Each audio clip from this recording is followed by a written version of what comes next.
Kwa majina naitwa Elia Lucas. Mimi ndo mwalimu wako wa hichi kipindi cha Renewed Minds. Leo tutaenda kujifunza tofauti kati ya upendo na hisia. Watu wengi wanatembea katika hisia na tamaa wakidhani kuwa ni upendo, lakini wengine wameacha mpaka mahusiano mazuri kabisa ya kimungu kwa sababu hawajui tofauti kati ya hisia na upendo, hawajui maana halisi ya upendo ni nini. Sasa hisia ni nini? Hisia ni miemko inayompata mwanadamu au mnyama inayosababishwa na mabadiliko ya kimazingira. Sasa Mungu ameumba mwili wa mwanadamu kwa namna ambayo kemikali ndani ya mwili wake zinakuwa zinaathiriwa moja kwa moja kutokana na mabadiliko ya kimazingira, na athari hizo zinaweza zikawa kwa namna ya kuona, kwa namna ya kugusa au kwa namna ya kusikia. Mfano, nikikwambia hapa kwamba kuna nge ndani ya kiatu chako, utapata hisia ya hofu. Nikikwambia kwamba hapa umeshinda kitu kizuri, utapata hisia ya furaha. Nikikwambia kwamba wewe ni mbaya, utapata hisia ya kunong'oneka au kutokujiamini. Nikikwambia kwamba wewe ni labda mtu mbaya, utapata hisia ya huzuni. Sasa hii inaonyesha kwamba hisia hubadilika kila saa kutokana na mabadiliko ya kimazingira, na hii ndio sababu mtu yoyote hautaki kufanya maamuzi yote ya muhimu ya maisha yako kwa kutegemea na hisia. Iwe ni hisia ya kufurahi, iwe ni hisia ya kuhuzunika, iwe ni hisia ya kukasirika, kusongoneka au kwa namna yoyote. Hisia sio za kuaminiwa, kwa sababu hisia huwa zinalenga kujidhihirisha zenyewe na bali sio watu wengine. Sasa upendo ni nini? Upendo ni uamuzi.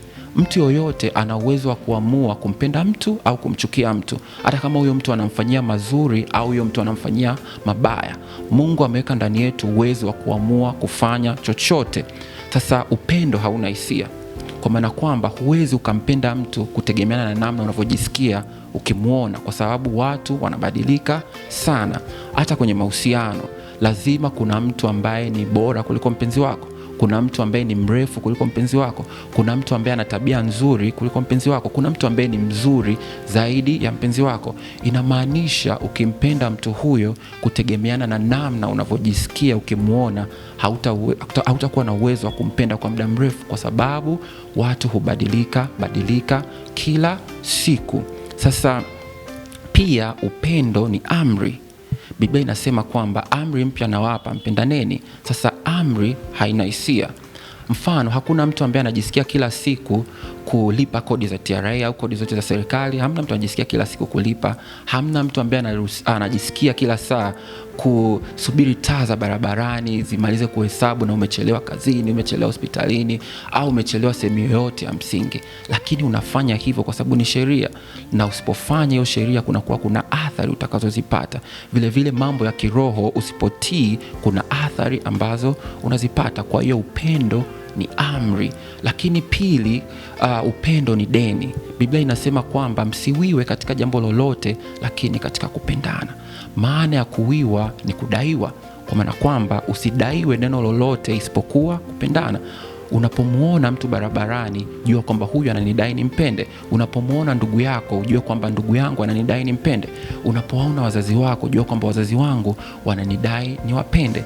Unapomuona mke wako au mume, unajua kwamba huyu ananidai nimpende. Na deni, hamna mtu anafurahi kila siku kulipa deni, lakini unafanya kwa sababu ni deni, natakiwa nilipe, na nisipolipa kuna mambo yatakwama, kuna athari nitazipata. Lakini Mungu ameweka ndani yetu uwezo wa kulipa nini? Wa kulipa deni. Lakini mwisho, Biblia inasema kwamba wale waufuatao mwili hawawezi kumpendeza Mungu. Hawa ni watu gani? Hawa ni watu ambao wakijisikia kufanya jambo wanafanya, wasipojisikia kufanya jambo hawafanyi.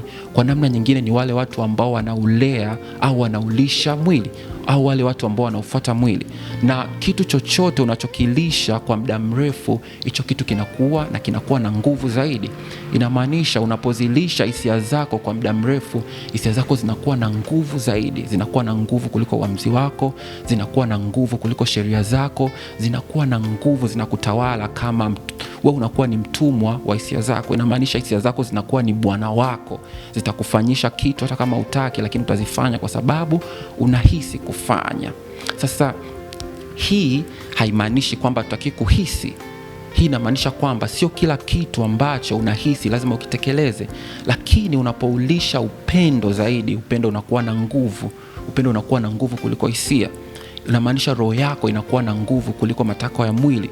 Na mtu ambaye anaweza akafanya jambo ambalo hajisikii kufanya, mtu huyo anakuwa ameshinda kila hila na anakuwa ameshinda ngome za shetani. Mtu huyo anakuwa ni nani? Anakuwa ni mshindi. Asante kwa kunisikiliza. Leo tutafikia hapa na mbarikiwe sana.